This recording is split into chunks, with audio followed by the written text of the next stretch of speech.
Welcome to the Mockingcast, the podcast of Mockingbird Ministries. I'm David Zoll, your host, and in just a few moments, I'll be joined by my co-hosts, Sarah Condon and RJ Heijmen. We come to you every other Friday to explore a few of the places where we currently see grace and its absence playing out in unexpected and compelling ways. We're glad to have you with us.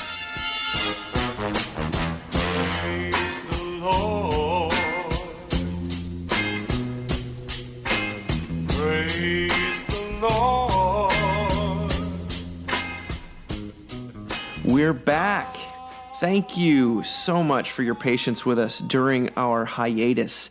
It allowed yours truly to have a wonderful sabbatical and for us as an organization to gear up for what we're half seriously calling MBird 2.0, which is really just a collection of initiatives and projects that we're hoping to launch in 2018. As you'll notice, we've rejigged the format of this show a bit. Gone for now are the interviews, though you can still hear the inimitable Scott Jones converse with various folks over on his Give and Take podcast, and I highly commend that program to you. I'm also very excited to announce that going forward, longtime Mockingbird contributor and my good friend RJ Heijmen will be joining myself and Sarah as our third host/wheel. We're also slowing the pace down a little to every other week, which will hopefully allow us to keep the quality where we'd like it to be, and of course, not need another hiatus. But we've got a lot of great stuff in store for you and cannot wait to get to it. So here we go. Well, all right, Mockingcast rides again. I am so excited to be here, kind of virtually, with my good friends Sarah Condon and RJ Heijmen, ready to embark on this sort of new chapter in the Mockingcast history. Is history a terrible word? Silly, ridiculous word. We got a lot to talk about, but before we do, I just wanted to check in with you guys. Sarah, why don't you tell us about RJ in nice. 5 sentences or See less? how this goes. RJ is, I don't remember what your title is. It's very important. Doesn't matter. Okay. He is a priest at St. Martin's, where I'm a priest, and he has 3 boys. He has 2 boys that are like junior high-ish. Yeah, one high school, one junior high. And then he has a baby, which is insane and super admirable. So, well, that's why I did it, so that I would be admired. That's what I was thinking about. And exhausted. Yes, it's a good combination. He's got an incredible voice for radio. That's really the only reason we decided to invite him on here, right? 100%. Tell us, what does RJ stand for? How do we say it? Well, I can't actually even say my name. It's embarrassing. The closest I could get is Rutger Jan. I was born in Amsterdam. It's Dutch. But when I tell Dutch people what my name is, they give me a quizzical look, and then I spell it for them, and then they pronounce it correctly. Oh, no. And I'm left, that's 100% true story. So it's like Rutger Jan, pretty much. But we're the only Heijmens in America, which is kind of awesome. So my email is my last name @gmail.com, which is kind of sweet. As I'm sure it will come out over time, RJ and I have a long and glorious history together. We worked together as youth ministers and have just been dear friends, and we worked in New York City together. And my nickname for him was always Rector Rutger. But sometimes people thought that sounded inappropriate somehow, that you're getting really close to the word rectum. But Got it. Wow, okay. Anyway, it's early. Rector Rutger, I'm glad you're here with us. It is nothing else an excuse to see your smiling Dutch face, Dutch American face. It's good to be here. I'm honored. How's Thanksgiving for you guys? It was great. We went to Austin for a week, which we love, and hung out with some of our good friends and just did some swimming and ate at some good restaurants, and our kids hung out, and it was really fun. Yeah, just swimming as you do over Thanksgiving. In Texas. Right. Why not? That's right. Hey, it was actually a little chilly. It was like mid-70s, but I gutted it out. Yeah. Sarah, your Thanksgiving looked really just totally boring. Yeah, and it was a real drag. uneventful. We went to San Diego. It was so pretty, and we did Disneyland in a day, which is the way to do it if you want to save a little dough. So we spent 11 hours at Disneyland with a 3-year-old and a 6-year-old. We ate a ton of churros. The only hard thing about it is that we did the San Diego Zoo the next day, which is, like this super famous zoo. And I was like, this sucks. Because I had just been to Disneyland. So I was like, I want to go back to Disney, which is like speaks to the level of culture that really appeals to me. I was like, I'll totally give up the zoo for Disneyland. I tried to actually talk my husband into that. And he's like, no, we have tickets. We're doing this. So what's the Disneyland highlight these days? it's just it's getting to take my kids to things like It's a Small World. I mean, that, like I'm one of like those Disney families. Like we grew up, like the last time my parents took us to Disney World, I was in college. Like I'm kind of all in with Disney. Yeah. So it's just like getting my kids there to see it for the first time was incredible. Rutger, just when you thought you were, RJ, when you thought you were out of the Disney world, they pull you right back in. We actually went for spring break 2 years ago, and I was dreading it. I was like, oh man, it was awesome. We had such a good time, and and our kids had a great time. They actually, this is really sweet, and hopefully Marshall won't listen to this podcast, but my 2 older boys have already planned out how they're going to like come home from college and surprise their little brother by taking him to Disney World. They'll be like, oh, we're going to kindergarten. Guess what? No, actually, we're going to the airport. We're going to Disney World. So that'll be that's something to look forward to. Remember that Jack Handy Deep Thoughts where he's like, I wanted to take my son to Disney World, but I didn't have enough money. So instead, I took him to a burnt down shack in the woods. And I said, oh no, Disneyland burnt down. It must have been something you did. It must have been something you did. Yeah. Oh my gosh. Well, guys, let's get on with it. On with the show, as they say. A lot to talk about today, but before we get into the sort of heavy stuff, and of course, there is a ton of heavy stuff going on right now. Oh man. Picked a hell of a week to come back. McSweeney's this week, Julie Mitchell put together a list, which is pretty funny and betrays a pretty deep familiarity with church. Put together a list of types of church. First one is the more solemn you are, the more God loves you, that kind of church. Second one is we have food here and we meet in the back room of an art gallery. The third one is the type of church where women should only be seen in conservative denim because God is an Old Navy shareholder. Mom jeans. Which I have one favorite, but I wanted to know what you guys. My favorite was 11. Is that your favorite? I love 11. It's brilliant. Yeah, definitely. There's no Read rules here. God read is 11. whatever you feel it is. Do you want a cookie? We're all ants. We're all ants. That's the best part. We're all ants. Yeah. Absolutely. A lot of vest wearing. We actually visited a church on vacation that shall go nameless. Not this past vacation, but a couple ago. And our son was really small. And at communion, they gave him the wafer and they were like, do you want a cookie? Like as they were giving it to him. And I was like, what are you doing? Why are you calling it that? And Neil was like, why are they calling it? You want a cookie? You want a cookie. Yeah. So it's real life. RJ, which is your favorite one of these? Number 18 hit a little too close to home for me. I spend my spring break saving people I'm better than. That's why Jesus loves me. I was like, oh, yeah, I had a phase in my life where that may or may not have been how I spent some of my vacation time. And definitely why I did it, because, I made a really smart choice that everyone else should make too. Oh my goodness. We all know, I mean, Sarah, I don't know if I think we've talked about this before, but you know that RJ wore a beret in high school, right? He was like casually? Okay. So tell us about the beret. Well, I definitely had a beret, and then it also went with like a pretty large, about a 3-inch wooden cross that I'd gotten on like an Emmaus weekend that had a rainbow lanyard with it, and people would be like, "So is that the cross they crucified Jesus on?" Which I thought was because it's so big. Because it's so big. Because it's just this gigantic cross I'm wearing around my neck. So I may or may not have been very happy in high school, but I really went for it. Hey man, if you can't get out, go all in. Yeah. So. I mean, it feels like that's as good an opening for talking about masculinity as any, RJ. I was sort of like a more Christian, slightly more masculine Ducky, from Pretty in Pink. That's the direction we're headed here. Well, there's a lot to talk about here, and one of our jumping off points to speaking about sort of just what's dominating the headlines. As of yesterday, there are headlines about Matt Lauer and Garrison Keillor. It's being called an epidemic. It's being called an outbreak. Whatever you want to call it. It's certainly You'll catch an outbreak. I know. Sorry.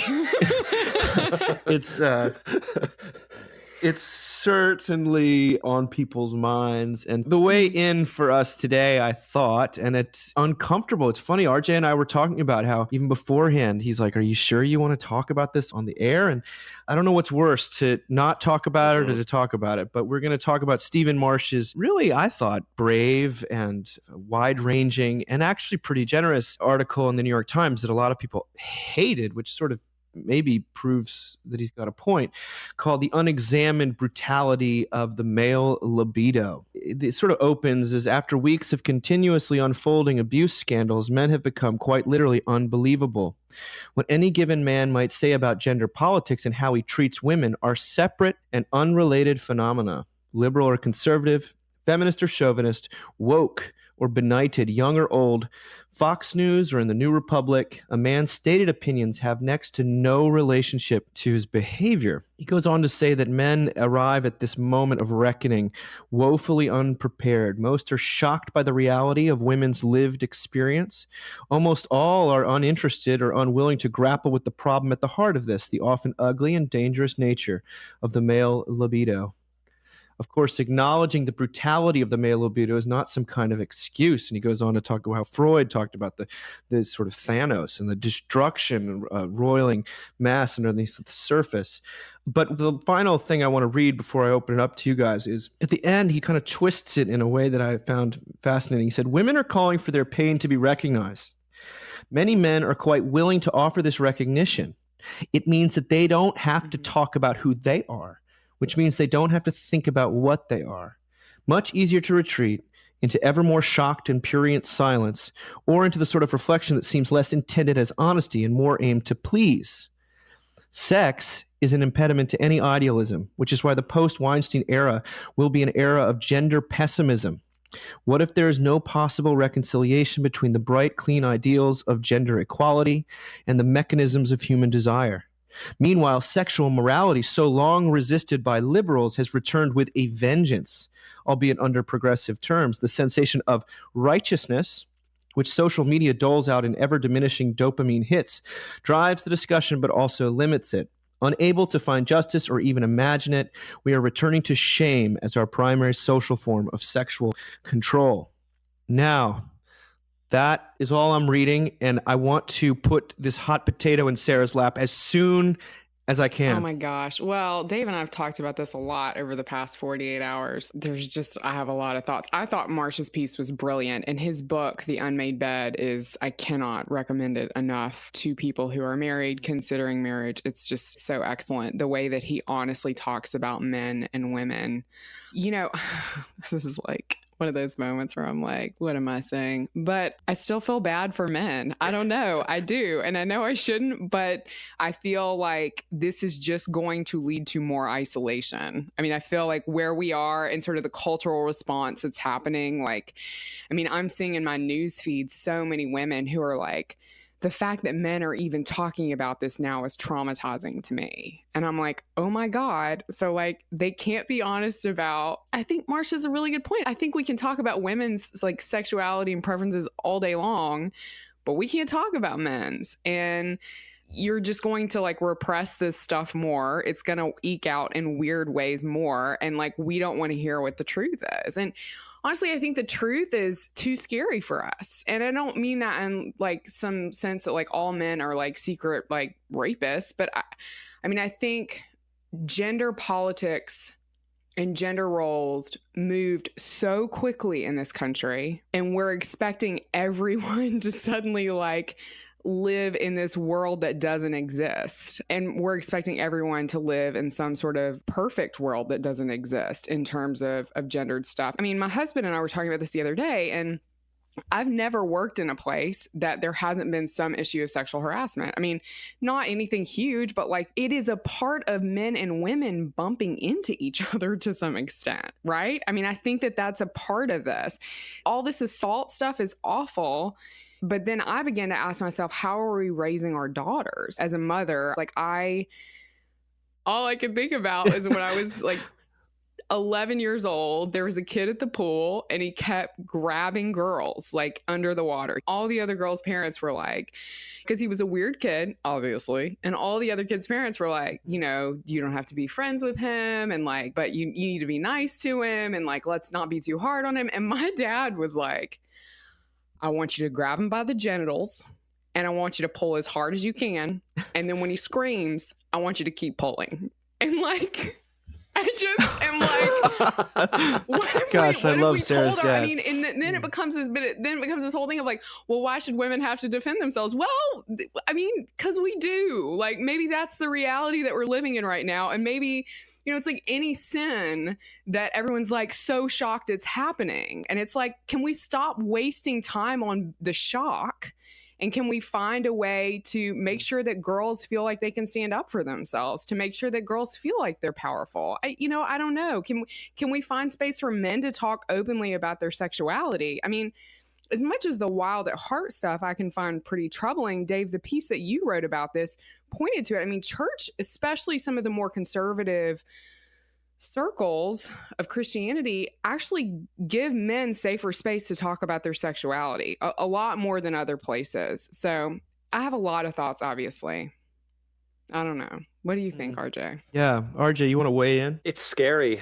It's scary to talk about. Gosh, what do I think? I mean, the first thing I have to say, like straight off the bat, is what has happened to these women that are coming out and talking about their experiences with politicians and people in the media. It's awful. It's I don't really want to say it's shocking. I don't know. It is shocking. It's not shocking. Like, I grew up with all boys. You know, I went to an all boys boarding middle school. You know, I spent a lot of time around guys. So I don't know that it's shocking. Hopefully that has something to do with like my Christian anthropology and knowing that people are deeply wounded, but I don't know how to talk about it. Where was the money quote from that article? The crisis we're approaching is fundamental. How can healthy sexuality ever occur in conditions in which men and women are not equal? How are we supposed to create an equal world where male mechanisms of desire are inherently brutal? We cannot answer these questions unless we face them.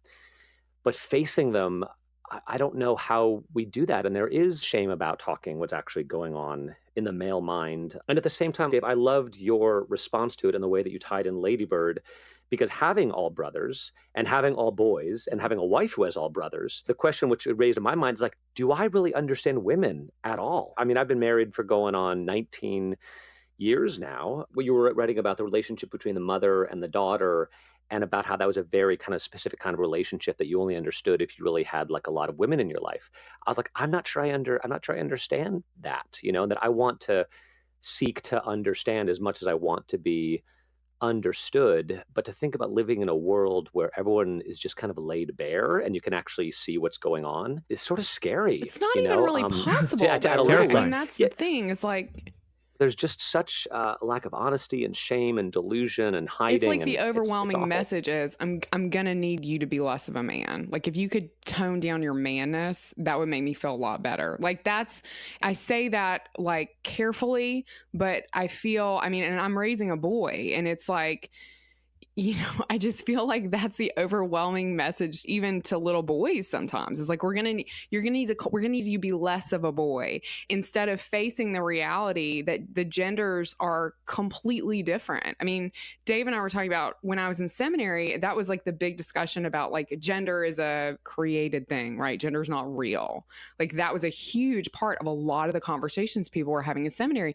And all I could think was, you all do not have children. And they didn't. None of them had children because, you know, Neil will turn anything into a gun and Annie will turn anything into a doll. Everything that's happened is awful. I want to be very clear about that. However, I feel like the thing that we're not wanting to face that terrifies us is that like we just have a real problem with men inherently. And like we have a real problem with the fact that our current culture doesn't accept like the full picture of what a man can be in a general term. To play devil's advocate a little bit, to the people that are out there listening, being like, okay, here we are in the moment with all these revelations of these women having been treated terribly.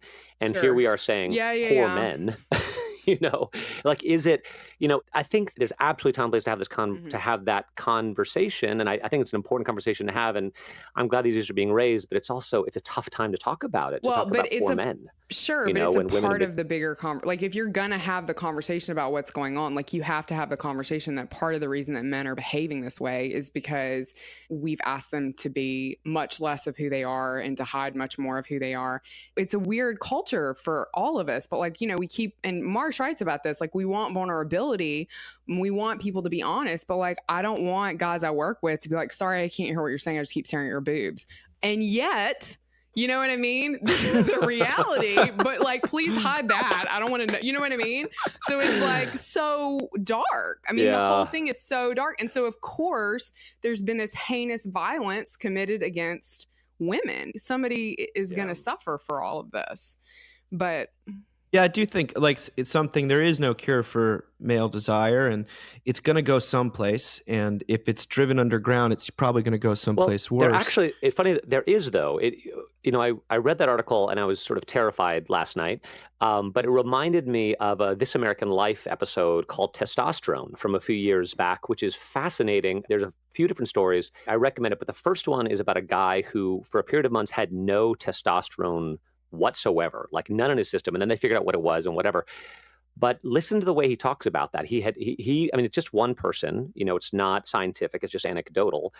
But he said he basically had no desire for anything, like at all. He said he would every day he would eat a loaf of white bread with mayonnaise on it. So that was interesting. Seriously, I mean, listen to it. And then the second one is about a transgender man who starts taking massive testosterone injections.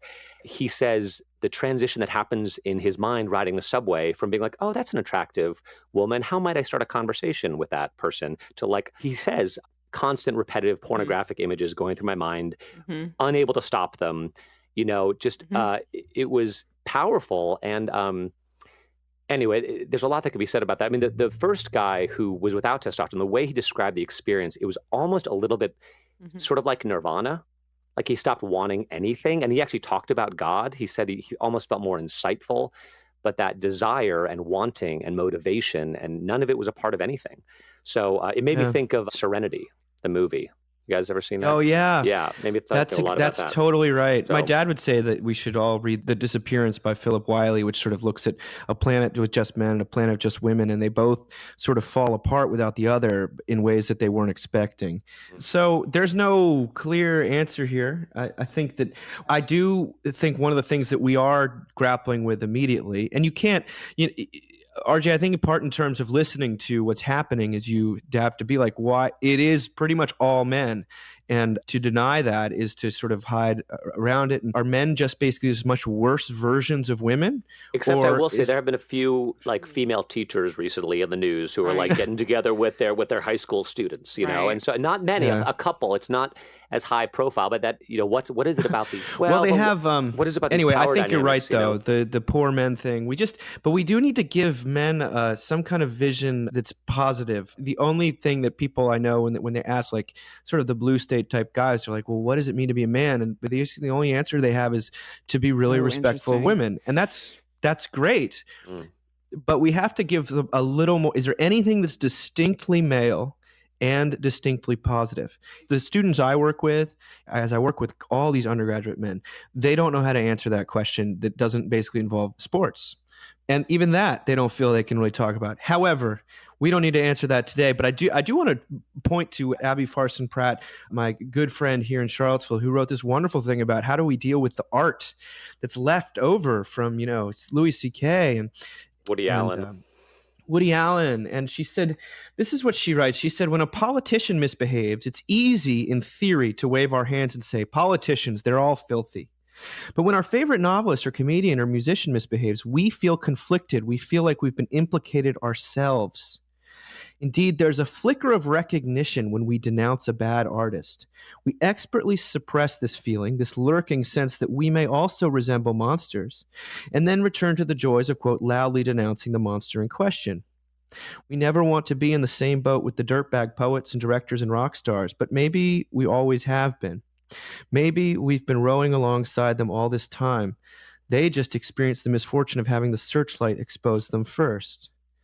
It's icky. I won't look at Kevin Spacey the same way again, and I feel repulsed when I watch Woody Allen eating Chinese takeout in bed with Mariel Hemingway in Manhattan. The ickiness never totally goes away.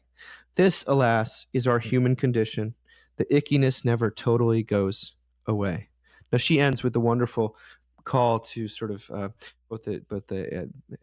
sort of affirmation of the law in its civic capacity and its ability to rein things in, but also a pointing to grace in some measure. And I thought, I don't know, where does it leave? Do you guys find you can't Usual Suspects come on and you're just going to change the channel? Like what's the...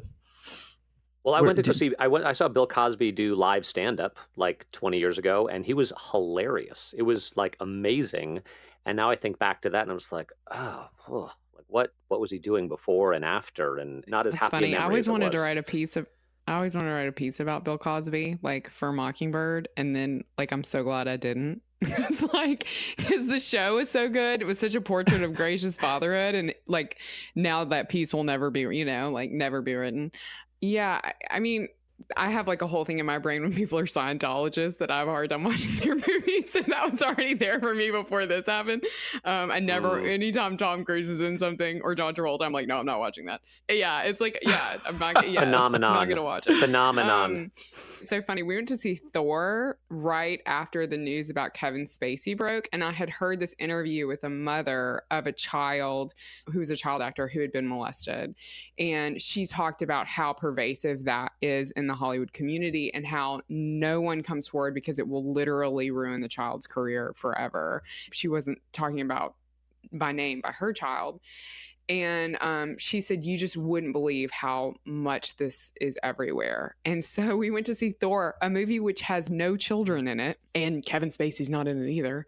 And it ruined the movie for me. And it was a totally fun, funny, but like I kept thinking of that the whole time. Like we watch these big productions and we forget about like all these people in the midst of it who suffer for us to see this. But then that becomes that's like everything in our lives, right? Like we wear clothes that are made in sweatshops. Like suddenly like everything sort of gets hit by that. But I loved Abby's piece. I loved how she said, great art can be created by terrible people. And that it's like we long to identify with these artists until they do something terrible. And then we want to be repulsed because we're like, we would never do that. But then also it's like you identify with them so much. And then you're like, oh, like, what if I could do that? What if that's happened? What if I have done that? And like, how do I remove myself from this monstrous person? So it's a great piece. It made me think of Ruby Sales. You guys know Ruby Sales, the civil rights activist who, remember the Episcopal seminarian, Jonathan Daniels, who took the bullet?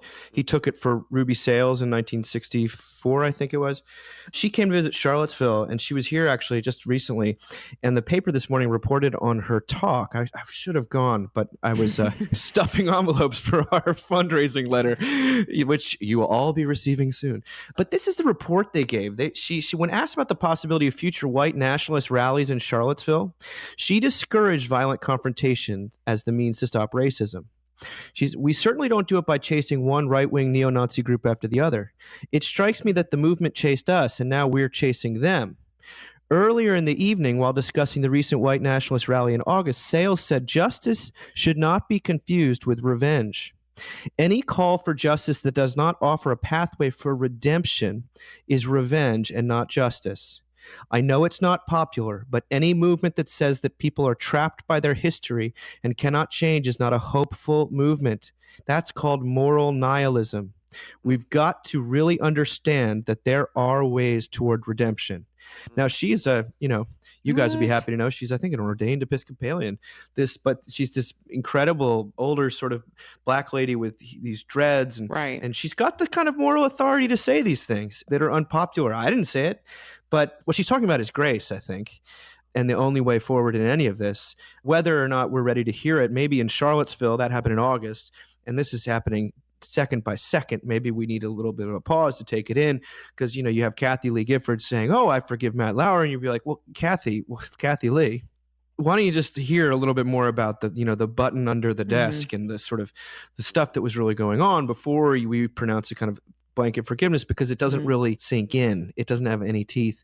However, Ruby Sales does say that any call for justice that does not offer a pathway for redemption is revenge and not justice. And she says that's moral nihilism. I want to underline that. I think it's beautiful. I'm going to put it in the Weekender tomorrow. So what's the line between redemption and improvement? Like, how do those things interface? Because redemption, I agree. I don't know. I don't know how hopeful to be about progress. you know? Yeah, I know that's in there. Like, you can never do it again. It's like Robert Capen's line about how, what if the tax collector just went out and kept collecting more taxes? Did he not? Was the justification invalid? Yeah, and if the Bible shows us anything, it's an Old Testament professor in seminary. I once said, was there ever a golden age of Israelite faithfulness? And he just laughed at me because of course not. And the early church is just as disastrous. And Peter goes back and forth between proclaiming Jesus as Lord and then, get behind me, Satan, or denying him 3 times, or this recidivistic tendency. And I want to believe in redemption and improvement. And I guess it goes back to what Gerhard Forde said once, about his students asking him, now that he was older, did he feel more holy? And he said, I have less energy to sin than I used to. That's not holiness, but I'm more comfortable with God's love for me as I am than I was when I was a younger person. And that fills me with hope and joy and peace. And maybe that's what improvement looks like, rather than sort of morality. Yeah, I mean, I guess I keep thinking about the women in the midst of this who have had these horrific things done to them and how they never get that back, how that never changes, how the entire trajectory of their lives has changed. So like if they're not married, who they marry will be different if they marry. If they are married, it could destroy their marriage. They never get off that track once they've been put on it. And I think that's what makes us want to make people like Matt Lauer suffer tremendously. And it's what makes us hate the idea of forgiveness, which is why Christianity is such a frustrating religion, because he has offered forgiveness. And these women, they're really promised comfort in finding their own level of forgiveness. I mean, that's what we see like in scripture. This is what we hear in the gospel so often. It's like, and that's like more than I can bear. Which makes me probably not a very good Christian, but it's more, it's more than I can bear. It's sort of like this. So on this side of heaven, I don't know what that is going to look like. I mean, I think honestly, I feel like I've said this already, but I think the huge overwhelming issue here is that we want to create a perfect world. Everybody is looking towards one building block after another. Like I heard a commentator today say, well, they've got this sort of, this is happening, and that's progress. And so we'll fix this and then everything will be better. And it's like, I just don't believe that. I mean, I just don't think I have no evidence for that. And the other thing I think about in the midst of this is that gender and power has changed so dramatically in our lifetimes, and we're just expecting people to be like politically correct robots. And that would be awesome if I could turn every man into a politically correct robot that preferably did the laundry. If it's my husband, that would be amazing. Like I would love to be able to do that, but that's not how it works. It's just, I don't know, guys. Well, I totally agree with you saying about trying to make a perfect world. But and even on top of that, when I think about places I've lived that were coming the closest to achieving that ideal, they were the most depressed, most anxious, most hidden, most, highest suicide rates, because the closer you sort of get to it or think you're starting to get there, the more glaring the dissonance becomes between the gloss of perfection and the reality of sort of pain and sin and all these things that you just can't get away from. Yeah, so it's like you make it to the top and then you're like, wait, this is worse than I'm worse off than I was before. This is all awful, but on some level it feels like, when I saw the Garrison Keillor thing come up, I just started to laugh out loud, and I love Garrison Keillor. I immediately called Dave because it's like, especially for those of us who are big public radio fans, there's a certain righteousness that we had assumed about ourselves and about our men and how progressive they were and how they treat women right. And they don't do things like this and they don't have those thoughts. And suddenly it's just all been ripped off. Right. And it's like, oh no, this is who we are. Right. Like this is sin, like lived out for us. Like, and it's been there all along is the terrifying thing. The only empirically verifiable Christian doctrine, as Reinhold Niebuhr said. This all kind of leads in, I think, kind of beautifully to our final item, which is, that we're about to head into Advent, the season. One of the things I think, Sarah, you brought to my attention, but actually Paul Walker did as well yesterday, so I knew we had to talk about it, was Fleming Rutledge's wonderful sermon devotion called Advent Begins in the Dark. And she writes, Advent begins in the dark, and these are dark times. Now, she was writing this in 2011, and the tone of it, she just lists all these terrible things that are going on in the world, and you think, gosh, 2011 seems pretty great. But she says it's a dark time. And then she says religion, in quotes, is not the answer. Religion is essentially man-made. It is projected out of our wishes, our longings, our spiritual capacities. Spirituals, in quotes. Advent reminds us human incapacity is the condition in which we find ourselves. Our inability to gain any lasting victory of light over darkness. It is from beyond human capacity that the announcement comes, behold, I am doing a new thing. Isaiah 43:19.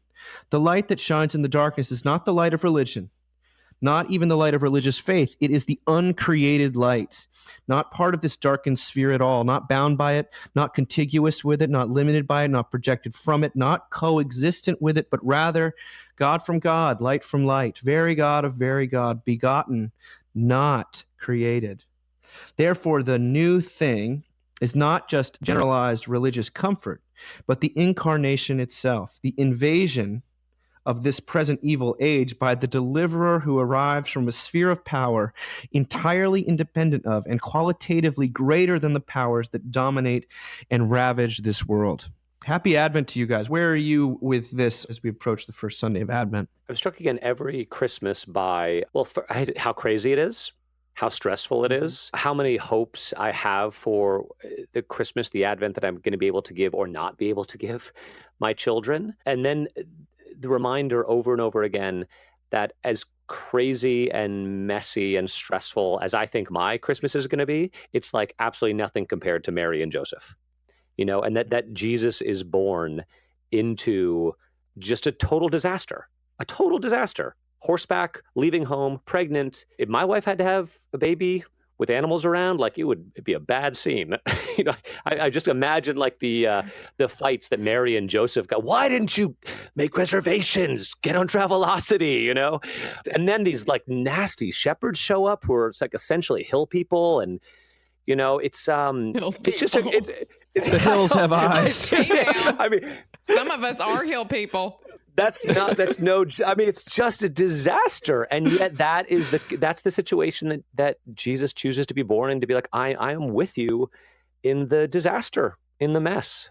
I've come to redeem the humblest of and most discouraging of circumstances. Yeah. What do you think, Sarah? Are you going to be preaching soon? What would you say? I actually am preaching soon. I was as I was reading Fleming's reflection, I was like, I don't know if I can talk about this stuff, because I read this and it makes me think of all the sexual harassment stuff, and it makes me think about how many of my friends really earnestly and totally well-meaning and righteously, rightly have said, we need to shine a light on all this bad stuff that's happening. So when I read Fleming Rutledge talk about the light that shines in the darkness is not a light of religion, not contiguous with it, not limited by it, not projected from it, not coherent with it, but rather God from God, light from light, very God from very God. I think about how different our light is from God's light, that our light is a light that seeks to find the sins of others, the wrongdoings of others, and to judge them and to persecute them. And that feels like the right thing to do right now.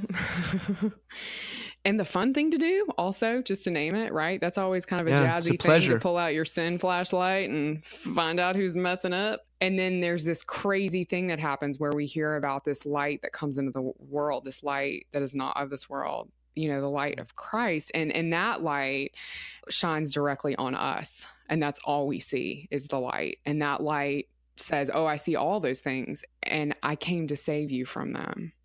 And it's so different from the light we keep wanting to shine on other people right now. Well, come Lord Jesus out. I think we, no place to go from there outside of just to sit and, what do they say?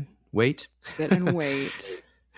Pretty impatient. I do want to say Fleming doesn't say anything about putting up your Christmas tree, so you can go ahead and put it up, folks. Okay.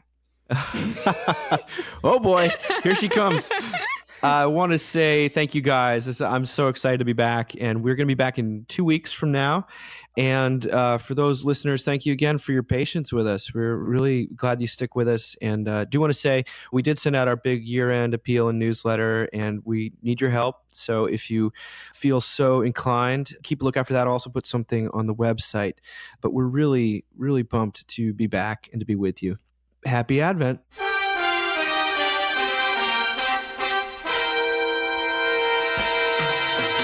Thank you for listening. Remember, you can find us on the web at www.mbird.com. And we'd always love to hear from you at info@mbird.com. Audio production for the Mockingcast is provided by the Narrativo Group, and if you like what you've heard, please do drop over to iTunes and leave us a rating and review. Until next time.